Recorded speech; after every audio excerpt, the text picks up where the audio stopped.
All right. All right, guys. You guys wanted a special edition of Talking Preps. I believe it was a guru who asked for this. So here we are on a Thursday night recording Talking Preps. And I'm just going to turn y'all loose, let y'all talk about the playoffs. Let me find the theme music on the backside of this.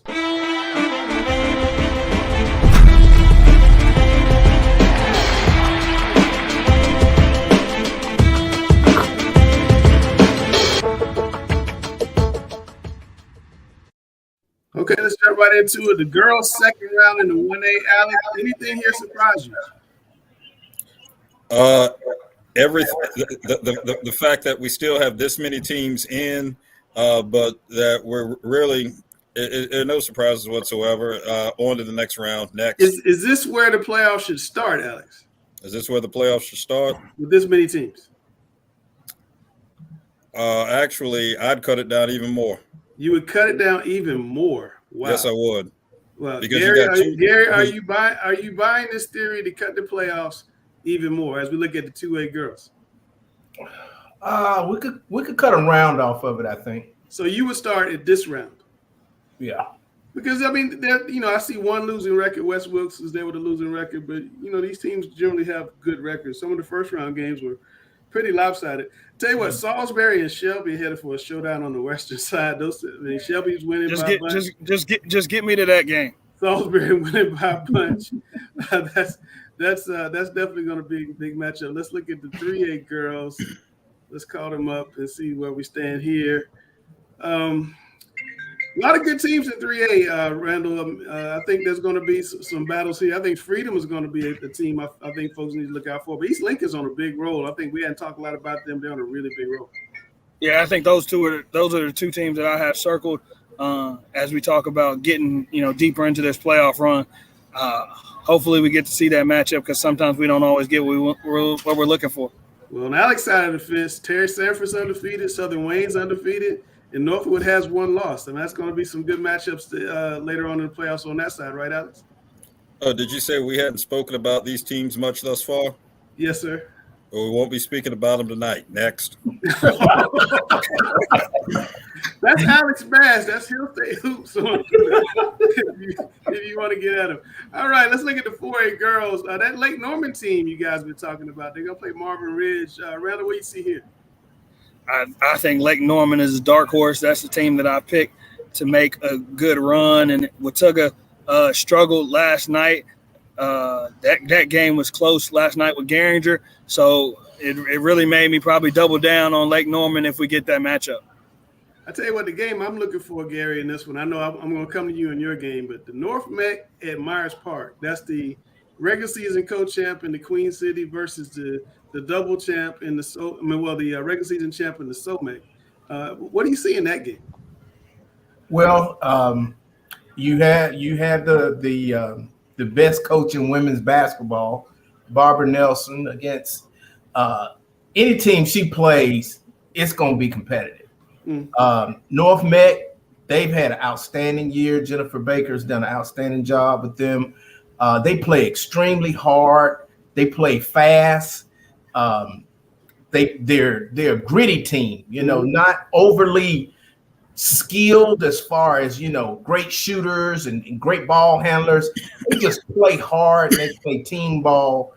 And Myers Park is going to have their A game if they're going to move on to the next round. But it should be a good contest. I think North is going to come out and try to press them out of the gym. And really just try to speed them up and make that game a track meet. So it'll be interesting to see how Myers Park handles that pressure tomorrow night. I know that Alex moved Catholic down in the state rankings. I don't blame him for what happened to them, the way they were beaten by Providence Day. But it looks like they're hitting their stride at the right time. And then, Gary, you guys upset Southbank, upset in quotations. Now you're going to play Chambers. Chambers looks like they've kind of gotten their swagger back. How you feel about that game? It's kind of a rematch of the football game in the playoffs with Hickory Ridge and Chambers. Yeah, we played them earlier in the season, and it was a pretty tight game up until the fourth quarter, and they got a lead on us, and we had to foul, which widened the gap. In our defense, when we played them earlier in the year, we were on our fourth game in 5 nights, playing them on a Monday night. didn't have any game planning. So this time we had a chance to game plan today, and it all comes down is if we can make shots. We spent a lot of time at the 3-point line, and if we're making shots, we can play with anybody, but we got to make shots tomorrow. Shout out to Jennifer Beam, the coach at Providence High School. She took her team to Elite Eight last year. They're on track to make another run. They got to play an unbeaten Northern Gilbert team, which is number 1 in Alex's statewide All North Carolina poll. Her son, Kyle Beam, is going for a state championship on Saturday with Carmel Christian. We'll talk about the private schools later on, so shout out to Jennifer Beam. Alex, on your side of the bracket, it looks like the Wake County Invitation. Very much so. I want to pay particular attention to the Southwestern Wake Conference. You're talking about Apex Friendship, which is Indian Navarre's team. You're talking about Panther Creek. You're talking about Green Level. They beat up on each other all season long. They all had convincing first-round wins. And you watch those 3 games, the possibility of 3 teams getting into the 3rd round just out of that conference alone, just very much the best conference in the eastern half of the state. I think that Panther Creek at Cardinal Gibbons game, and Cardinal Gibbons with 4 underclassmen double-figure scores. Shout out to Cardinal Gibbons coach Cheryl Reed, who has done an outstanding job in her first season as the head coach. I think that game is the one to watch among a very loaded Eastern slate. But once again, just the power of the Southwest Wake Conference. All right, Gary, I want you to put cotton in your ears for this next question. Randall, who's coming out of the West? One team right now. Who's coming out? Lake Norman. Lake Norman. Alex, who's coming out of the East right now? One team. Apex Friendship. Lake Norman, Apex Friendship. Gary is awful mad right now. No, I'm not mad. Hey. Gary, I think Gary wants me to keep my trend of not picking him going because he's been doing well with that. So I don't think he's mad at all. Gary had that face on like he was gonna get y'all after the show. Well, I tell you what, he couldn't wait to text last night though. Hey Randall, I like to tell people, look, I'm in a position in my retirement where I just make suggestions. I don't make decisions anymore. So yeah, I take it with a grain of salt. I may whisper a little something in the locker room about what you said, but other than that, whisper a little something in the locker room. You're gonna have it on the billboard. Randall said, Rick in the 1A. He has a replay of the show. Yeah, absolutely. Rick in the 1A boys statewide, we're seeing a lot of teams with losing records, near 500 records. Kind of goes back to Alex's thing. Are there too many teams in the 1A playoffs, or what do you see? Was that question for Alex? That's for you. Well, you have the argument, as far as all the teams getting in and getting that opportunity. I don't see a negative to that. I know some of the games have been a little bit lopsided, but I think as far as the schools are concerned, the end goal is having the chance to play in the state championship. So I'm in the favor of giving as many teams the opportunity to go.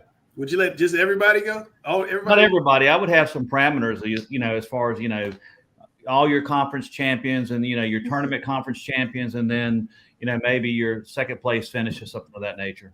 All right. Let's take a look at the 2A boys bracket, if I can find it. Shout out to Steve Lytle for doing all these for us night after night after night after night after night. Anything stick out here at you, Rick? East or West? In the 2A, I think it's the Farmville Central Invitational. They've won the championship 3 straight years in a row. They played Hendersonville last year for the state championship, and I think the main competition in the West this year is going to be RS Central. They have played Hendersonville twice this year and beat them both, very narrow wins. They have a freshman by the name of Michael Wilkins, who's about 6'7", who's a difference maker. So I'm looking at, Farmville Central versus either Hendersonville or RS Central in the West. But I won't argue with that. I'll just say Shelby might be a dark horse. Coach Hollyfield, R.B. Hollyfield, former state champion multiple times, retiring this year. I know he's got a good team. They hadn't really been able to play a lot of people outside the area, but I think they're going to be really good. Could be a dark horse. I wouldn't argue with you about RS Central. They had a lot of tradition, and they seem to be rolling. headed maybe for a showdown there with Farmville. That'd be a heck of a state final. All right, let's look at 3A. And normally the 2A and the 4A always kind of paired together, so you get a chance to see those games sometimes. 3A, West Charlotte and Central Cabarrus to me look like they're on a head collision course. Is there anybody that can prevent that from happening? Personally, I don't think so. I think those are the two top teams in the West, bar none. West Charlotte had the advantage of playing in the 4A, so they're battle tested. Of course, their first win, in the opening round was by 40 points, and of course, Central Cabarrus, I think they won by 50 plus points. They beat everybody by 50. That's just what they do. They're beating everybody by 50 points. So I think that would be a unique contest because West Charlotte has size, length, and athleticism. And if you look at Central Cabarrus, they have really no one over 6'2" in the starting lineup. So, that would be the most intriguing matchup that you would see is Central Cabarrus and West Charlotte. On paper, I think West Charlotte would have the advantage, but Central Cabarrus, the Daniel twins are just phenomenal players, and they have a unique style of game. They press you from one end of the court to the other, and they make it sort of helter-skelter. I wonder if they can press West Charlotte because they can see over the top. And West Charlotte's freshman point guard, Chandler Traylor, he's special now, but he's going to really be special. I think he has a chance to be one of the best players in the state down the road a little bit. Randall, I heard you coughing a little bit when Rick was saying it was West Charlotte, Central Cabarrus only. What, you disagree? I 100% agree. I don't see there any way that we don't get that matchup coming down the near future. And what about this Hickory team though, guys? Hickory's 26-1. Assuming that there's chalk and everybody, the favorite teams went out, West Charlotte's going to play Hickory, I think, on Saturday. That size, that athleticism, the speed of West Charlotte, I just think it would be too much for them. That's honestly how I feel. And, I think, Rick hit it right on the head when he talked about Central Cabarrus. Like, they love to press you 94 feet. But when you talk about the size, speed, and athleticism that West Charlotte has, and they've been playing against 4A teams, all season long, I think it just gives them a huge advantage coming down in the state playoffs. The only thing I say about that Hickory-West Charlotte game, and Alex has alluded to it many times, the game is in Hickory, and funny things happen to CMS teams in Hickory. Will Donovan Raymond be assessed his fourth foul or his second foul in the second quarter? I didn't say all that. I just said Scott's going to go in. Alex, on your side of the bracket, what do you see? Who do you see coming out and doing well, advancing and doing well? A number of good teams. We're talking West Carteret, Northwood, and South Central, I think, are a little better than everyone else. 71st is always interesting because of the size and the length that they have, and primarily underclassmen. So they'll be interesting, but I think there might be a half step behind South Central, Northwood, West Carteret. When it comes down to it, I think we could see a rematch of what was a season opener, South Central and West Carteret. I attended that game. I think we could see a rematch when it comes down to it. Yeah. Will we see a rematch of South Central and West Charlotte in the state finals, Alex? No, we won't, because like we said, I'll leave it at this. Until West Charlotte gets out of Hickory, which West Charlotte has been known to have trouble doing. This is true. For whatever reasons. Like I said, I've just got to see what happens. If Donovan Raymond has 4 fouls in the second quarter, oh wait, that's 2. I'm sorry. If that really happened, he's not lying. Then we could have a problem. Or if one of West Charlotte's guards hits a 3-pointer at the end of regulation, and you're down 3. And what's obviously a 3-pointer is called a 2-pointer, then we could have a problem. That really happened too.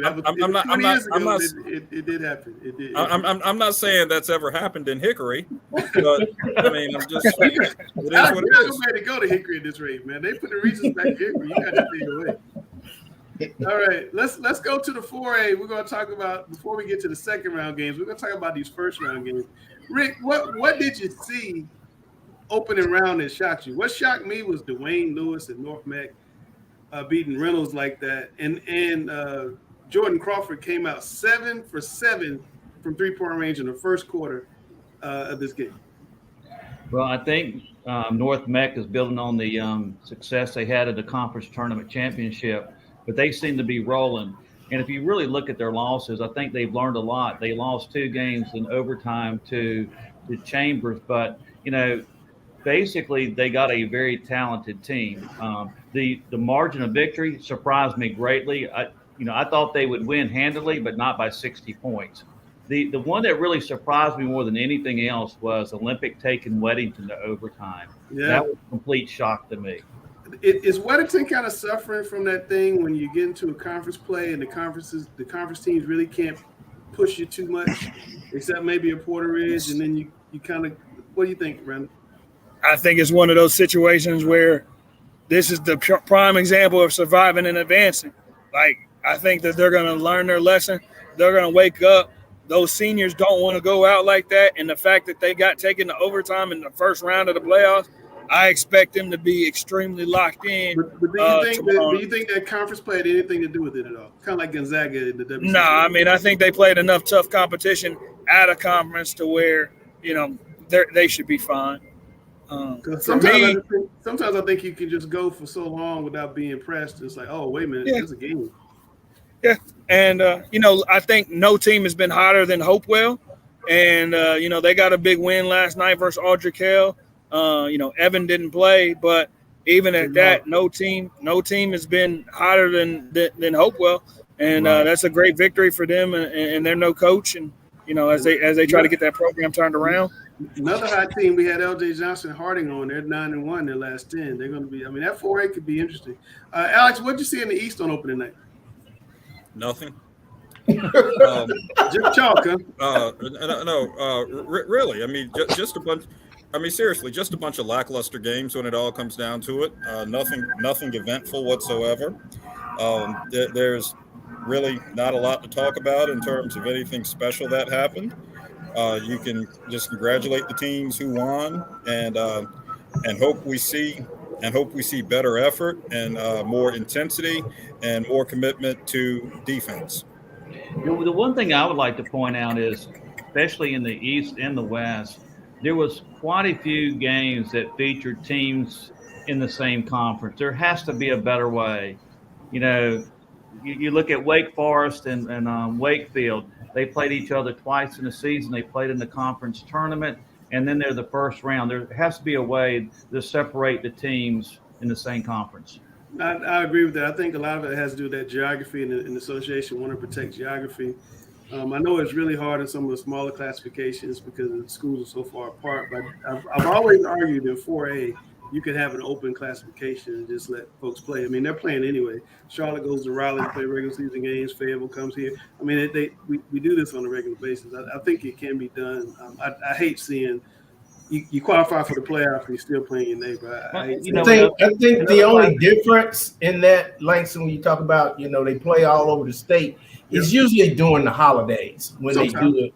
And you have to worry about school nights. You playing the tournament on Tuesday night, Monday night, or Wednesday night, and that travel, and then kids have to turn around and be at school at 7:00 in the morning. That's kind of rough. Yeah. Well, you look at the bracket. Harding had to play South Meck right off the bat. So they're in the same conference. But you look at the winner of that game was Grimsley and Reagan. You could have easily split those two games up. You could have had, Harding playing Grimsley or Reagan. I don't think it's that big of a distance from Charlotte to Winston-Salem. It's about an hour from thereabouts. All right, let's start in the East in the second round. I want to talk about New Hanover. They had a teammate be shot and killed during the season, and it's kind of galvanized them. We hadn't talked about them a lot, Rick, but is New Hanover capable of coming out at East? Well, they don't have any star power as far as the seniors are concerned. They do have the Pocket brothers that are probably a D2 level prospect. They do have a freshman, Roderick Allen, who's probably going to be in the conversation as one of the better point guards in the 2025 class. Okay. Are they capable of coming out of East, Rick? I think coming out of the East, they're probably the favorite to come out of the East. But then again, we're talking about the level of competition that they play day in, day out in Wilmington versus some of the teams in the Raleigh area. I'll remind everyone that New Hanover and Richmond had a testy summer game down in Jacksonville over the summer, which stoked the fires for what we could see at the end. It was pretty testy and competitive, so we might see a replay of it. Richmond County has a stud in Paul McNeil who can win a game. I mean, he's really. I watched their game Tuesday. He's really special. Really special. I got to get up and see him in person. I very much enjoy it. The best thing that happened because of the pandemic is streaming. I can see everybody play now, and nobody's foreign to me. So that's cool. On the western side, Mooresville, really hot team. Randall going to play Weddington, which struggled. Is this the right time for Mooresville to catch Weddington, and can they pull an upset? No. The Giants awake now is what you're saying. I'm telling you, they're awake. They're going to be locked in. If they didn't have the senior leadership that they have over there, I would probably be a little bit worried. But I can tell you that Kyle Frazier, AJ Cook, Chase Lowe will all be locked in and focused tomorrow. And they're going to hear. They heard a lot of people talking about how, they're not that good. They're this. They're that. So tomorrow night's going to be a statement game. Rocky River, Rick, in the second round of the playoffs. Nobody's really talked about Coach Kirby's team. They're going to play Cox Mill. What do you think? That's an intriguing game. Cox Mill is pretty talented too. I think that the main thing for them is if Titus Ivy is completely healthy. He's been out for the latter half of the season, so if he's back 100%, I think he I has would give 23 a tip of the hat to Cox Mill. Yeah. And then is Chambers back, Gary, you think? Or have they woken up from that upset against Hopewell? They won big against Lake Norman. Was that a mirage? I think so. I think that game got their attention, and they will be focused the rest of the season. Is it almost better that Chambers and North Make didn't play in the championship game of the conference tournament, Gary, so they won't be playing a fourth time if they meet again? Or does that even matter? I don't think it matters. At this time of the season, it's not a whole lot of adjustments you're gonna make. You just want to come into each game fresh and accentuate your positives, your strengths, the things you do well, and try to stay away from your weaknesses. And those two know each other well enough that an extra game is not going to make a difference. If there were two games I really was going to lean towards a team with the lesser record, Rick, it would be Harding at Grimsley and Myers Park at East Forsyth. Am I right or wrong about that? I think Harding is a team that could really sneak up on somebody. I think they played in a tough conference. When you go up with the likes of, Aldrich Hill, Myers Park, South Meck, and even Olympic, that's a pretty tough, pretty tough schedule. And also the thing about it is, I think we talked about it with JD last week, is the one thing that they had is they played a lot of close games. Yeah. And I think now they're starting to learn how to win those close games. I'm pulling for, I'm thinking Harding for the upset over Grimsley, although Grimsley's ranked a little bit higher. I think Harding has the type of team that could go and advance to the next round. What about Myers Park, East Forsyth? I think Myers Park, after seeing them last night, this is very simple. This Myers Park team will go as far as Sir Muhammad takes them. That's what we never talk about. This team will go as far as he takes them. And if he's locked in and plays the way he played last night, I don't see how that team loses to East Forsyth. They have a ton of athleticism. They have a lot of length. They didn't have Sam Walters back, and he should be back for this second-round matchup. And like I said, if Sir Muhammad plays and controls the game and dominates the game the way he did last night, I could definitely see them sneaking up on East Forsyth and pulling the upset. There's one thing they don't have. What's that? There's one thing they don't have. What's that? Home court advantage. Oh, here we go. I knew that was coming. Shout out to my man, Jerron Goodson at Hopewell. Pulled off another upset. They got Chambers last week. They got another one first round of playoffs. They're going to play Northern Guilford. He's doing a great job at Hopewell. Yeah. Friend of the show. I was going to have him back on, but he's still working, so we got to wait till he stops working. The one thing I want to elaborate with Myers Park is I think it's the transition period as far as Sir Muhammad, because he's been playing the point guard position for Myers Park. And I think basically that's a position he's learned this season. And if you look at the beginning of the season, he had a lot of turnovers. he probably had 4, 5, 6 turnovers a game. And I think that's been the biggest improvement he's made is his ability to facilitate. His assist to turnover ratio is cut way down. And at 6'6", 6'7", he's always been very athletic, goes downhill, and also can score from the perimeter. No, he's a special player. All right, in the public schools going to the second round. The private schools coming to the state championship game. Girls side, a little bit of surprise. I think a lot of people thought that might be a Providence State Cannon type of thing. Randall, what happened with that? Amani Lester played like Amani Lester. I mean, the reality of the situation is in the 4A private school, there is nobody that can match up with her. And, you know, when you talk about somebody that's handling the ball at the top of the key at her size with her strength, it's just a tough out. And, you know, they couldn't match up with her. And, you know, late in the game, they gave the ball to Amani and got out the way. And everyone here realizes that Imani, the word Imani, is a Swahili term that means faith. North Raleigh Christian has faith in Imani to get them to the promised land. Are they going to get to the promised land? Yes. He calls it. All right, there you have it. The other game that jumps out me, Randall, on the girls' side, Victory Christian at one point was like 11 and 12 or something. I mean, they're there every year. Are they going to be able to do it again? Looks like they're going to be a big underdog against Great Christian. No. 2 words. Sarah Strong. Case closed. Game That's over. why I'm coming to you, because they have Sarah Strong. Listen, there's nobody that loves big games as much as that kid loves big games. And I'm expecting one of those 2020 games from her Saturday afternoon. Wow, 2020. Let's slide over to the boys' side. Come right back to you, Randall. United Faith is back in the finals again. Came up a little short last year. What do you think here? I think they're going to remember how last year felt. I expect for Xavier McKelvey to lead this team in a very tough game with Greenfield, but I expect them to come away with it. I think that taste that was left in their mouth last year, they got a chance to redeem themselves, and I expect them to fully do so. Rick, you said Burlington School is one of the best teams, most talented teams in the state. They're in the finals. What do you see with Trinity Academy? Does Trinity Academy have any chance of an upset? I don't see it. I think Trinity Academy is a very well-coached team. They have Noah Ross, who sort of reminds me a lot of Cade Tyson, has the same type of numbers. But at the end of the day, when you look at the Burlington School, they basically have 5 Division I prospects on their starting lineup. And they also have Kenai Briggs, who is from Kannapolis, who is committed to Charleston Southern. He's their first sub off the bench. So you're bringing a D1 player off the bench as your first sub. That's how talented they are.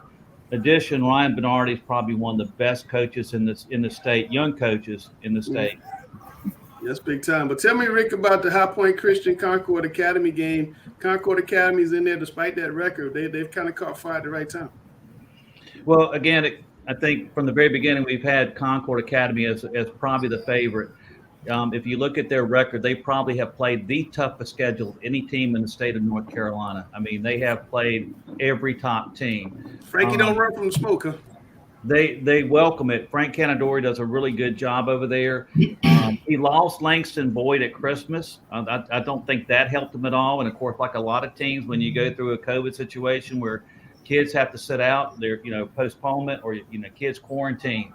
But they do have a future star at Concord Academy, 6'9", Connie Takanga, 6'9". We have him as one of the top 5 players in the state of North Carolina, and you'll probably see him nationally ranked next year. Concord Academy earlier in the year went to High Point Christian and beat them by 5. I think it was 49-44. So I do give the edge to Concord Academy, throw out their record because they played the most competitive, schedule of anyone in the state. Well, I think the biggest game of the day, regardless of what happens in the public school playoffs, is going to be that 4A Carmel Christian Greensboro Day game. These are the 2 best teams in the state. Rick has talked about it all year, about a potential matchup here in the championship game. Carmel Christian is in the finals for the 5th time in 6 years. Joe Badgett, the coach, was on here a couple weeks ago. He's been to the state finals, I think, 12 out of 13 years now. He's going to play Freddie Johnson, who's in his 20th state final. Greensboro Day is nationally ranked. Carmel Christian is certainly 2 or 3 in North Carolina. Randall, what is going to happen in this one? This is going to be one of those heavyweight fights that's going to go all 12 rounds. I think these two teams know each other well. They've matched up and played against each other, and I don't think it's going to be. It's not a matchup where it's going to be any secrets. Joe knows exactly what Freddie's going to come out and do, and Freddie knows exactly what Joe's going to do. And I think they're going to just rely on their horses to get them the win. The Carmel Christian has rode K. Tyson all the way to this point, and I don't expect anything to change come Saturday afternoon. Rick, what do you think? It's sort of like having, Carolina and Duke playing for the national championship. Between Freddie Johnson and Joe Badgett, you got two of the premier coaches in the state of North Carolina. Their teams are well coached. They're great defensively. They run great sets, and I think it's going to come down to defense. The thing that may help Carmel is their overall size. For example, Greensboro Day, if you look at their lineup, they have basically, again, a starting lineup that you have everyone that's a Division I prospect. You got Nick Graves going to UNC Charlotte. Michael Ziona, who used to play at Providence Bay, is going to Mercer. The big kid, 6'10", C.J. Collins, is going to Princeton. And they have a super junior in Jaden Young, who already has some ACC offers. So they're very talented. On the other hand, you have Carmel, who they rely on K. Tyson, but they do have a lot of guys that fill their role very nicely. And I think it's just going to come down whether, it's a possession game and it's a toss-up. I think it's just a matter of who can handle the pressure the best. Well, the game's being played at Wingate, which is not too far from Carmel Christian. The atmosphere at Carmel Christian for Charlotte Latin was as good as I've ever seen in 30 years of covering sports for a high school basketball game. Will Carmel Christian have any advantage, Randall, because the game is so close to them and they have such a huge fan base? Oh, their fan base is going to come out. Carmel Christian doesn't have football, so Carmel Christian basketball is the end-all, be-all. So those kids are going to be locked and loaded, ready to go come Saturday afternoon. It's going to be rowdy in there, and they're going to get after it, and they're definitely going to be supporting their Cougars. All right, give me a pick, Randall. Who's winning? I can't go against my guy Joe.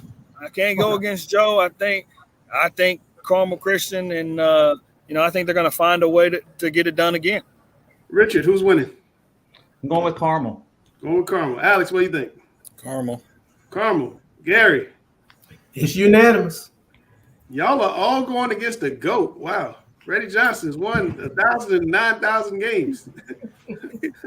And you also saw what happened 10 years ago when Greensboro Day matched up against Ravenscroft in the state final. And first off, the game was played at Ravenscroft. Ravenscroft did not have a home court advantage. They absolutely had a home court advantage. That was it. And number two, I'll tell you what happened in that game.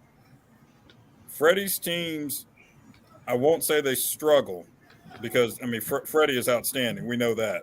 But when they have to go up against a bigger team that can defend and rebound well, that's what happened with Ravenscroft back in 2012. Marcus Bryan, who boxes out as beautifully as anyone we've ever seen at the high school level. Yeah. When they have to play teams like that, who can bang but use technique and position and can defend and rebound like that, it's more challenging for Freddie's teams to get it done. The only thing I will say is Joe does have a tendency to take his big out as the game goes on, and he ended up playing 4 round 1. So that's going to be a chess match. I'm really looking forward to seeing that one. It should be a special game.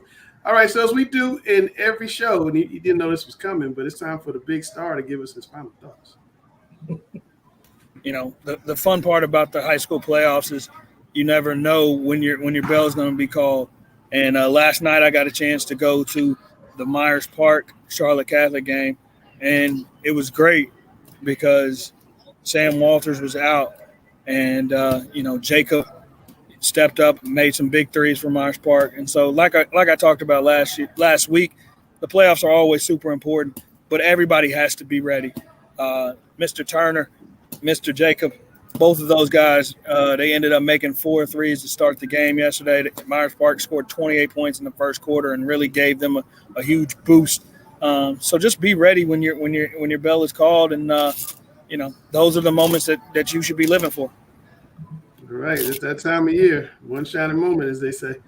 All right, we'll be back next Monday in our regular time to talk about the private school state championships and what happened in round 3 of the public schools. We'll be looking ahead to public school regional semifinals, I guess. And I think we're going to do something with the Mr. and Miss basketball next week. I know Rick likes to stand pat. I know we cut it down a little bit, but we might have to cut it down some more next week.